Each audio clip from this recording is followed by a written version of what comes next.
All right, despite this being a sales program, I want to take a moment to talk a bit about copywriting because effectively, despite copywriting being viewed as the territory of marketing specific activities, a lot of the practices in copywriting can actually be strongly applied into how we engage in sales as well, in terms of the things that we say and how we say them. So I would say this falls under the category of sales scripting. And when I use the word script, it's not so much about creating a script that you vomit out verbatim, but it's more about understanding kind of what and how you want to say it. You don't have to necessarily follow it strictly, but it gives you an idea of what you will say so that you are prepared and it will come a bit more naturally to you as opposed to stumbling throughout the conversation and not understanding how to position different things in front of customers. So first of all, what is copywriting? I would say copywriting, best defined, is basically salesmanship in print. If you want to say verbal persuasion that's sales, copywriting is everything that's written. It's not about just merely written content, but it's persuasive writing. It's not about hype and clever lines or false scarcity or doing things like having all caps in your subject line to increase open rates. Those kind of things are transient. Once people catch on to that, then you don't see good results. Generally, good copywriting practices are really based on the foundation of understanding customer psychology. So let's go a bit into copywriting just to make sure that you're doing the bare minimum, the right things in order to help a customer better relate with you, understand you, and not so much from the perspective of using copywriting as a manipulative tool. Make sense? Copywriting goes into a lot of things. It goes into, what you write and say on your website. It goes into your product page. It goes into the emails that you send. Basically, anything with any written content is basically some form of copywriting. Yep. So copywriting, I would say there are different dimensions to it as well. With sales, when you're verbal, when you're in person, there are certain elements that you can't directly speak to. So for example, like there's a visual impression element, intonation of voice, pace, your body language. Those are things that fall under the sales category. Copywriting, on the other hand, really help communicate both the what, the why, and also the how. So let's jump into some of the interesting kind of concepts to kind of pay attention to. So I've talked a bit about this: content marketing, email, video, your ads, your website text, your investor pitch, radio ads, sales scripts, all of that is copy, right? Even your LinkedIn outreach as well. So I'm not going to dive too heavily into that. One nice exercise I want you to start thinking about as we go through this program is right now, take some time, pause, think about how would you write in a way that's persuasive, not for our business context, but let's say, for example, if you want to invite someone to go hiking with you, how would you craft some messaging around that? Whether or not it be a direct message that you send to a friend through text, or maybe it's let's say a Facebook event page, or what have you, right? How would you invite your friend to go hiking? What would you say to them? Maybe it's a phone call, doesn't matter. And as we go through this copywriting content, we will revisit what you did over here, and we'll see how we can adjust your script and make it better and more persuasive. So it's really all about the art of persuasion and understanding how to motivate people better. So key reminder before we move on is remember gradualization, which we talked about in sales. It's all about understanding the series of realizations that you need a customer to get through in order to be ready and comfortable to make that decision, right? So if you already did the exercise, then that's great. Refer back to your exercise. If not, then this is a good time to rewatch that video. So jumping ahead, some key tips. Most important, focus on the customer, not on you as your company or your product or service. The best thing is once you start to focus on your customer, everything will naturally fall into place. Probably one of the main reasons why we don't do it is because we are worried that by calling out a specific kind of target customer, we fear that we will ostracize or exclude other customers that don't match that profile. And I would actually argue that by calling out your target customer in terms of what they look like, what their values are, what they care about, it actually does a lot more and actually helps you attract more people. So I'll give you a video to watch to kind of help you, to help illustrate that concept. So let me quickly share the audio. All right, here you go.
So some key things I want you to pay attention to in this video is, number one, Apple, when they're calling out their target customer, they're focused on kind of the frame of mind and identity of the customer, as opposed to defining a target customer based on, demographics or social graphics.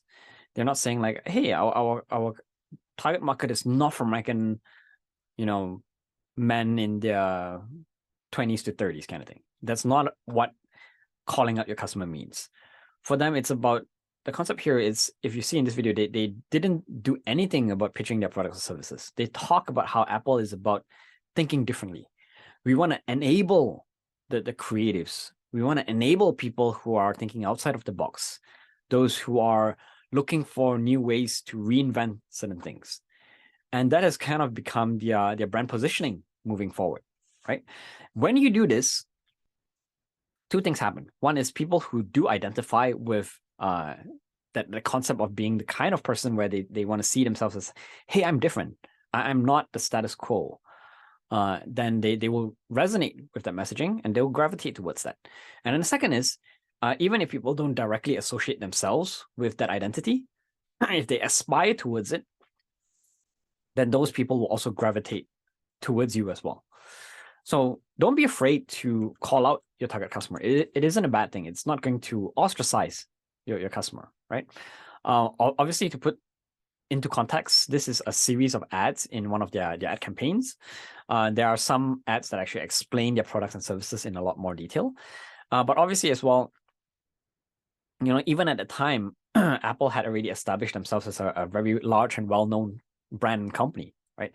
So you, as your product or service, you may not be able to have that kind of level of positioning yet, but you need to know what you're moving towards, because once you are able to identify that, it becomes a lot stronger. It becomes less about what you offer.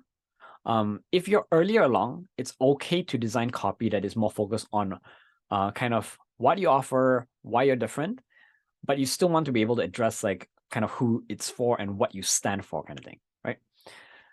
So the second thing to be mindful about is using language that they resonate with, because different people will describe themselves in different ways, even though you think this is your definition of them.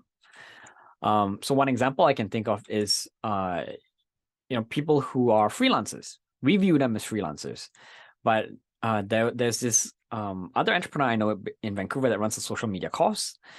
And he found that tweaking his website copy to change the word freelancer to digital nomad, he actually saw a significant increase in terms of sign up for his program. So, what do your customers use when they describe their own profession, their own lifestyle, their own identity, right? If someone better prefers being called a, digital nomad instead of a freelancer, then that verbiage is going to convert a lot better. So make sure you're avoiding jargon, you're using language that people use, that they resonate with. Tip number 2, use social proofing to your advantage. Social proofing is really all about building the credibility, which we talked about.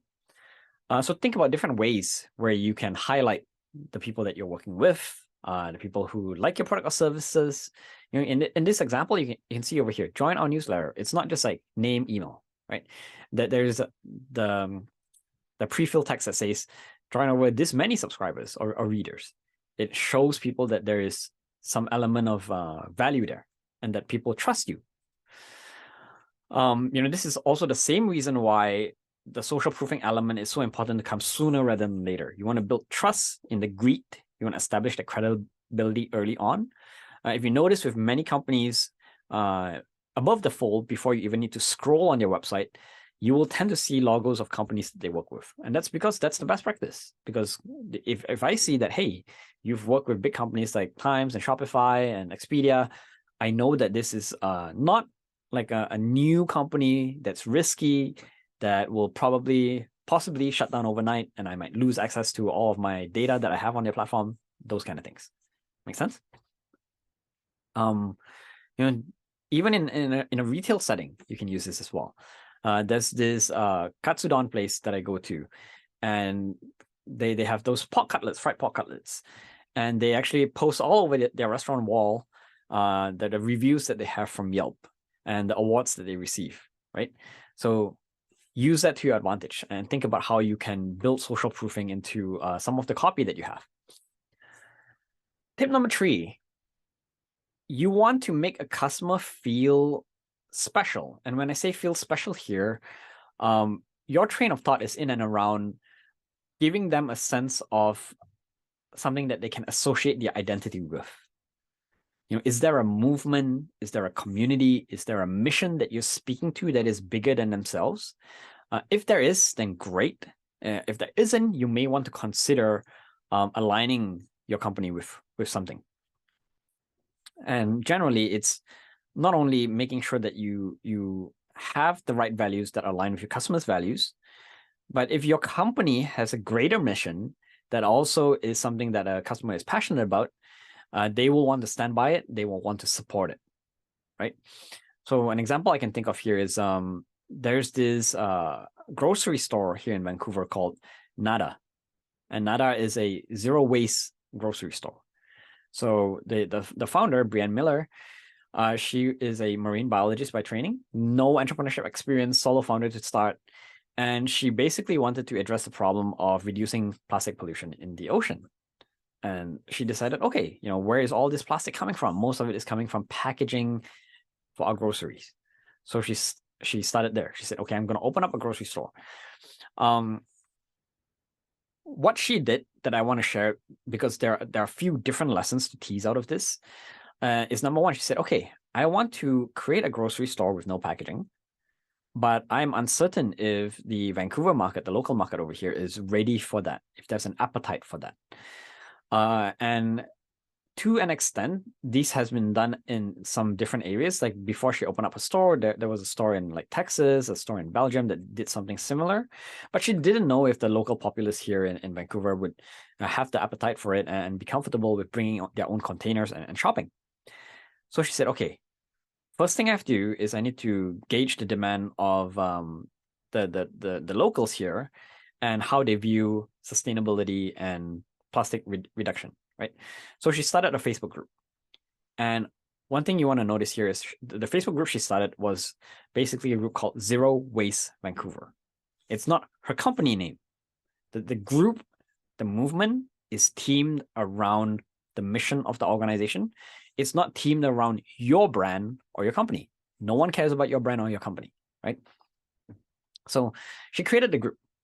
And she started by inviting people that she knew, potential customers that she thought might be a good fit. And then eventually the group grew organically. And this became a very organic community. Some other tips around group creation and community management, like you'll hear more when we talk a bit about how to design viral campaigns in the last video, but she set it up as a closed group. So it's invitation only. It created some sense of exclusivity, and this actually increased the sharing. And I think last I checked, the group was about close to 8,000 members, and it's self-moderating. People are posting without any prompts, those kind of things. So what's very interesting here is she used the group, number one, to test local demand. Not only test local demand, it became the initial springboard for her to build the community that she would eventually feed and promote into. And number three, she was really designing it and positioning her brand very well as a thought leader in that space, in that movement, right? So if you can give your customers a sense of belonging in terms of that community that you create for them, or a greater sense of purpose in terms of like, hey, I'm being a part of this mission, a part of this bigger movement, then that will actually really create very loyal, very strong advocates for your brand. Another tip that you can think about is consider how you can take a stance on a polarizing cause. So Donald Trump's not a very good example, but if you notice, like he tends to take very strong stances on different things like gun control or immigration. And I'm not saying that you should be abrasive like him, but if you find a cause that your company believes in that aligns with your company values, take a stance on that. Don't be afraid to voice it out. Because when you do, people will resonate better with that and gravitate towards you if they see you as part of their tribe. Make sense? And it goes without saying, like, not every company has to have a stance on everything, because some things are political, some things are going to be very divisive. But at the end of the day, like, you want to ensure that your company communicates that it actually lives and breathes the values that your company has. And that's kind of the brand identity. And that's what customers buy into. They buy into the brand because they see it as an extension of their personal identity as well. It represents them by showing that, hey, I wear certain company brand or products. It shows that this is the kind of person that I am. Make sense? A third tip is, if you can, consider how you can identify a common enemy. So a common enemy here is, it's not so much about bashing your competitors and talking about how your competitors suck or they're not as good as you, because, you know, best be aware, if you are going to competitive bash, they will bash you back as well, right? So you see Apple and Microsoft here as an example. You know, be prepared. Like, if you do bash them, they will bash back. They will retaliate. So be prepared for those consequences. But the idea here is, when you identify a common enemy, it's more about understanding, you know, for example, you may say, you know, we are about doing things different from the traditional institutes. You know, we are against, like, let's say, you know, big pharma or the existing bureaucratic systems or traditional education, those kind of things. When you position yourself that way, when there is an enemy versus you as the other option, one is the bad guy, one's the good guy, you know, people will view your company as being as a positive thing and likely go for you more often than not, right? So consider how you can kind of define that. So this is the Facebook group that I talked about, Zero Waste Vancouver. The fourth tip in and around understanding how you communicate is understanding how you communicate on the pain and pleasure side of things. So pain and pleasure usually relates to tone of voice of your company, whether it's positive and negative. If you remember, we talked a bit about the decision threshold and how people make a decision to change when the cost of changing is lower than the cost of staying the same. So what you want to do here is you want to focus on the pain, because by highlighting the pain, you're emphasizing the cost of staying the same, right? And I think that the common reason why a lot of companies hesitate to use pain-related language, or not to say negative language, is that they worry by focusing too much on the pain, that people will see them as constantly complaining, that it's negative, and it will scare customers away. The reminder here is that as people look at pain versus pleasure, pain is generally more relatable. And the reason why is because aspirational language is subjective. So pleasure is different for everyone. Everyone is doing something to get different outcomes. But pain is usually very universal. So if it helps, if you can identify and really focus on defining the pains, then more people will more easily relate to that versus aspirational language that may be different depending on what customer you're trying to target. So for example, if you run a program that teaches people how to flip properties to earn money, right? Aspirational aspect is money to one person means one thing, to another person means a different thing, right? To one person, money means that they can secure a livelihood for their family. Maybe they can buy a house. To another person, money might mean quitting their job, having financial freedom, being able to go on vacations. People have different aspirations, and it's harder to find a common language that your customers will relate to. On the other hand, if you focus on not having enough money, that's much easier to talk about, right? There are common frustrations in and around the lack of capital or lack of money, right? Worried about your future, struggling with debt, hate your current job, those kind of things. And if you want to kind of relate to that, is if you think about it, when you're hanging out with your friends, when you're meeting people, how often do people prefer to talk about their visions and their dreams and their goals versus complaining about their problems? More often than not saying that it's always the case, but more often than not, people tend to default to complaining because that is the easier thing to do. And they have a high tendency to focus on that because it's something that they immediately feel, right? The reminder here, I'm not going to play this video again, is that people buy solutions to internal problems. So you want to understand what is that internal pain, not so much the external pain, not so much superficial, not so much what they need, but more what they want. Tip number 5. This is somewhat related to some of the tips I shared in and around overcoming objections. If you remember in overcoming objections, I talked about planning for common objections and addressing them earlier along. When you do that, then there's a higher likelihood that someone is not going to raise that as an objection later on because it has already been addressed, right? So the same here goes in and around understanding and making it kind of impossible, not to say that you're doing dark design to make it difficult for someone to cancel or say no, but it's more about how can you reduce the likelihood of them saying no because there are certain factors that haven't been talked about. So think about, can you do things like reducing risk or even reversing risk? So what does that mean? For example, having like a 30-day money-back guarantee, that's reducing risk. If you want to go even a step further, that's things like extended warranty, like a lifetime guarantee kind of thing. But reversing risk is not only are you giving a customer back what they've invested into you, but you're taking on risk if they don't get what they're expecting, right? It instills a higher level of confidence in your product or service. So for example, Zappos with their shoes, don't like the shoe that you bought, return it. We'll even pay the shipping for you. So that's you absorbing some of that risk. Another example, right? You might say double money back guarantee, right? You read my book, cover to cover, you put the information to work, you implement. If it doesn't work, we will refund you the amount plus, however much multiplier you want to put on it. So you might say, we'll refund you the amount that you paid for the book times 2 or even 3 or 4. Generally, most companies, as they consider kind of these guarantees and risk reversals, the biggest concern is that they worry that it will cause more harm than good. I would say, yes, there will be people that will take advantage of your product or service, but this is something that is effective only if you have a good and effective product and service to sell. If your product sucks, I'm sorry to say, this will not help you.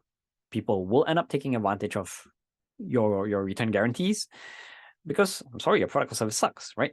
So you want to make sure you have a good product or service that you're exceeding expectation. If they're happy, there is almost no reason for you to worry about this. I'll give you one example. when I ran a sales training program back at the Incubator Accelerator, we had this program called the 2X program. And the idea here is what we found is that a lot of entrepreneurs, they expressed that they needed to learn about sales. But when we tried to run any sales training or workshops, most people were allergic to the word sales, and they were hesitant to sign up because they felt like, they were learning about manipulative tactics, this kind of things. They're not comfortable with selling. So we said, okay, we'll run this new program. It's called 2X Revenue. And the idea is over the course of the program, we guarantee that you will double your income. If you don't double your income by the end of the program, then you don't pay anything for the program. And that was kind of the initial plan. We ended up making some tweaks and adjustments, and eventually the program that we launched was actually 2X 3 months after the program, because some people, while they were going through the program, they didn't have the capacity to start implementing certain things. So we said, okay, 3 months after the program, you have to double your revenue. And what we found is of the companies that we put through the program, most of them were able to hit the target. But even those that did not double their revenue, they were happy to just pay us that amount because they felt that they got amazing value coming out of the program. So it's not about kind of giving them an easy out to take advantage of you. But if a customer feels that they genuinely value your product or service, if you do something good for them, you're adding value to their lives, most customers will be honest customers. Sometimes you will get people who would cheat the system. That's unavoidable. But generally, the likelihood of you getting the customers to more easily convert, that far outweighs some of the abusers in the system. Right? The number of additional sales you get often greatly eclipse any loss you may incur. We talked about overcoming objections. So yeah, this is one example here, right, of a guarantee. The satisfaction guarantee, result guarantee, profit guarantee, right? After 10 weeks, you're still unable to get 5 clients or make this amount of dollars. We will actually do it for you. And we will, make sure that you actually get the success that we're looking for. So how can you kind of reverse that risk? And on the flip side to that, making it difficult for them to say no is making it easy for them to say yes. You want to make sure that you clearly outline the steps, both for purchasing, but also the steps for implementation. When people see a plan, when things are mapped out for them, it makes it a lot easier for them to kind of realize their path to herodom. Because remember, you are not the hero. Your product or service is not the hero. Your customers are the hero. You are the guide that helps them see success, that helps them become that hero. So if you give them a plan and you help them see how you can help them become a hero, they are more willing to say yes because they understand the plan. Make sense? So I've summarized all of this into a template that you can use. And I'll quickly walk you through it just so you understand everything. So remember, we have the GRACE framework. So greet, research, answer, close, expectations. In and around, the greet component, are you communicating trust, credibility? Are you backing it up, right? Are you using social proofing, case studies? Are you speaking in their language, using words that they resonate with? Are you giving them something to identify with? Shared values, the cause, the mission, those kind of things. Research.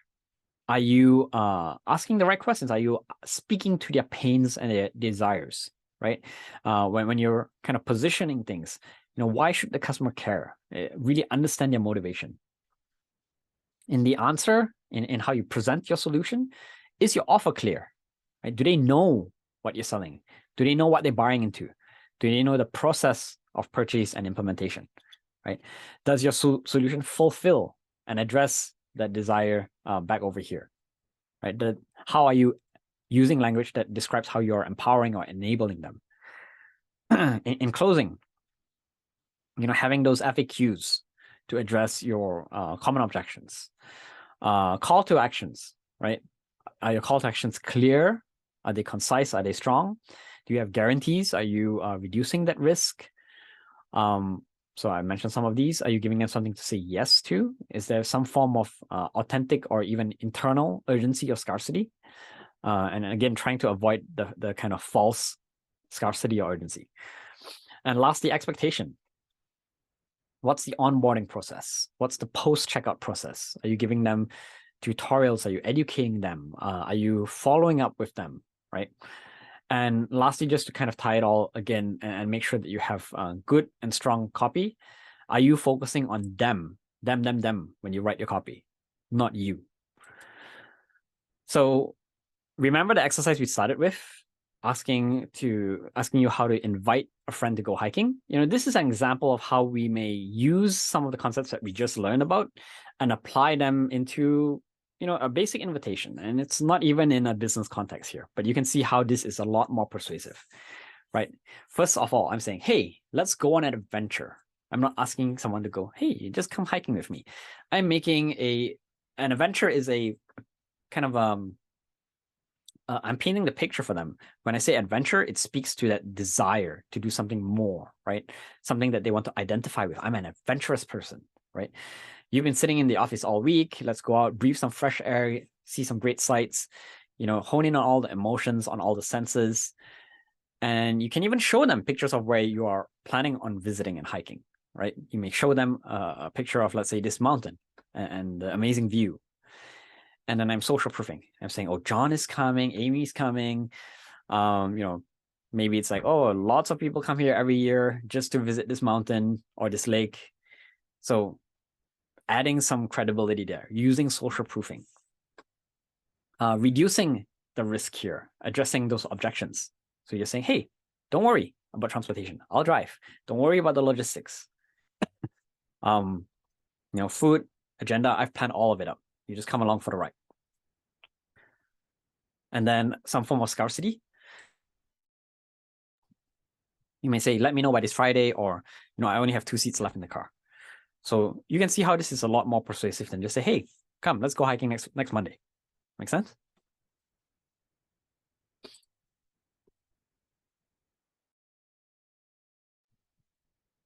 Some common mistakes just to bear in mind is generally having things like vague headlines where people don't really understand what you're offering, having too many kind of solutions or value propositions, trying to focus on too many potential target customers in specific copy that you're writing. I talked a lot about the focusing on them versus focusing on you. Again, remember, they are the hero, you are the guide, right? And lastly, weak call to actions. So we'll go into in a second sections where we'll do some case studies and we'll analyze some copy to kind of see what went wrong or how things could be improved. But this is kind of like a last checklist to kind of have. When I'm reading any copy, the first thing I'm always thinking about is, do I know who you serve, what you do, and how I can get in touch with you? If you've done these as a basic, you should have effectively already done this checklist, right? Who you serve is the greed, identifying and giving people a persona that they can relate to. What you do is presenting your solution, and kind of how I can get in touch with you. That's the call to action there. So let's look at some examples here. This website, what do you think? So I'm going to jump into kind of doing the teardown, but feel free to kind of pause the video and write down what you think are areas that you think can be improved for each of the examples. So with that example, that website, and this is kind of the new website. The old website, first thing I want to point out is there are a lot of different call to actions, right? So many buttons. See how, there's schedule and estimate. There's another schedule to estimate over here. There's call. So many buttons, too many call to actions, right? The best practice for any website or landing page is a 1-to-1 attention ratio. That means there's only one thing you want a customer to do, which is contact you. So you should have only one call to action, right? If you link to other websites, if you have other things, it will distract them. People will navigate away. They may forget to come back. That's not to say that your website should only have one call to action, because like I said before, everyone will have a different process for converting. Some people will want to read a review. Some people want to do something else. Maybe they want to read a testimonial or case study. Some people want to get a quote first. So it's okay to have a main website that has different things that people can navigate to. But generally remember that the cleaner it is, the higher the likelihood of people taking the right action. So on this vein, in this note, is the concept of landing pages. So for marketing, they should probably be familiar with this, but if you're not familiar with what a landing page is, it's basically a simple website that you send someone to. So for example, if you run an ad, you may not point someone from the ad to your main website. You may instead point someone from the ad to a specific landing page that is designed just to convert for that ad, right? So for example, maybe they click on an ad, and let's say if your goal is to qualify them and get them to download a lead magnet, then maybe you're promoting that lead magnet. And that's all. The whole landing page, there's only one call to action to download that lead magnet, nothing else. And obviously, if people want to learn more about your company, they can search up your website and go to your website if they need to. But the more specific your landing page is, the easier it is to test the effectiveness of your different channels and your different campaigns as well. Other things to point out in and around this specific website, not much credibility. Testimonials are in a different tab. You don't see it. It's not too clear who it is for. What makes your basement renovation different from other contractor services out there? Why might I want to use your service? It's not addressing objections. What if I get a cheaper quote? Do you have any warranties? What if I can't cover the renovation cost up front? So notice with this revised website, again, it's not perfect, but it's an improvement. So number one, on the left side here, they talk about financing, zero interest financing. So, that's addressing one of those objections that I talked about, right? If people worry they can't pay up front. Free in-home estimate. You have an estimate, we will beat it, right? 2-year warranty. So all of that is kind of talking about those things upfront. Quoting, one clear call to action, right? Request a quote. There's a field for them to fill out. They hit the button, done deal, right? Not too many buttons, not too confusing. There's validation, social proofing, right? Featured on these websites, right? There's certification. There's the guarantee, 2-year warranty. So slight improvement. And obviously much better conversion as well. This is another example. Obviously, there's going to be a lot of opinions around this, but here, feel free to take a pause if you want to. And then I'm just going to jump right into critiquing it. Obviously, for a logo design company, not very beautiful in terms of graphics. So it looks terrible for a design company. I want to get you to pay attention to their language. We make custom design language. This we language or I language focusing on your company, your brand, your product or service, that is not necessarily the best practice, because you want to focus on the customer, focus on them instead of you, right? Focus on the customer. Again, no clear call to action. What are you trying to get the customer to do over here? There's an order now button. It's blue. It's blending in with your menu.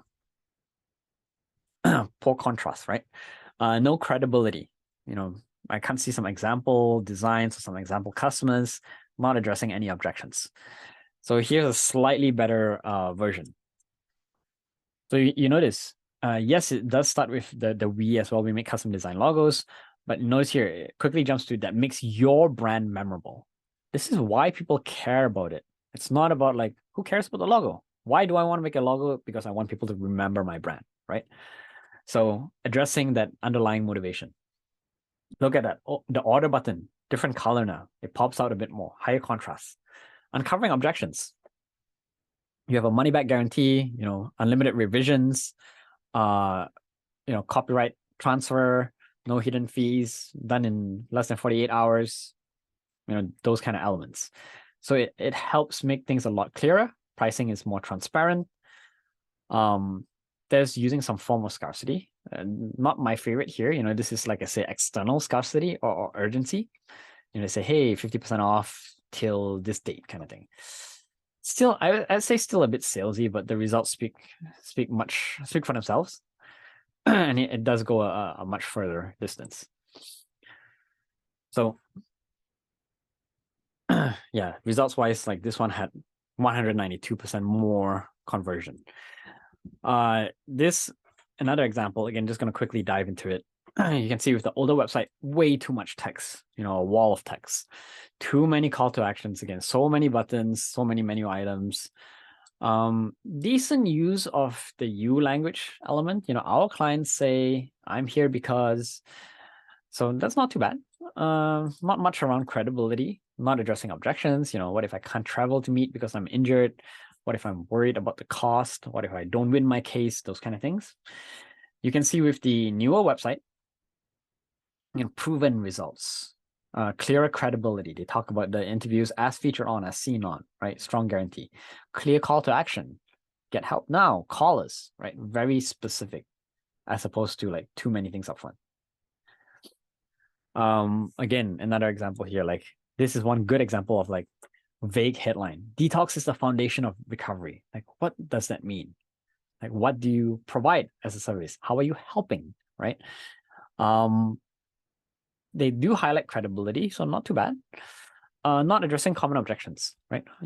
People may be worried about confidentiality, right? Because let's say, addiction is a sensitive topic. Notice with the new website, the common questions are addressed upfront. We will check your insurance coverage, confidential chat, those kind of things. Get rid of your addiction forever. So people are clearer on what you're offering. So yeah, I hope that gives you some things to think about in terms of how you are writing your messaging. Like I say, it doesn't only apply to websites. It applies to what goes into your email, what goes into what you say in your sales calls as well. So definitely feel free to, if you're interested, I'm happy to review copy and content. If you have sales emails, if you have call scripts that you want to get some feedback on, you can send it over to me and I'm happy to take a look and provide some feedback, time permitting. Right. So I hope you enjoyed this session on copywriting. Tune in to the next video where we'll talk a bit more about upselling and cross-selling.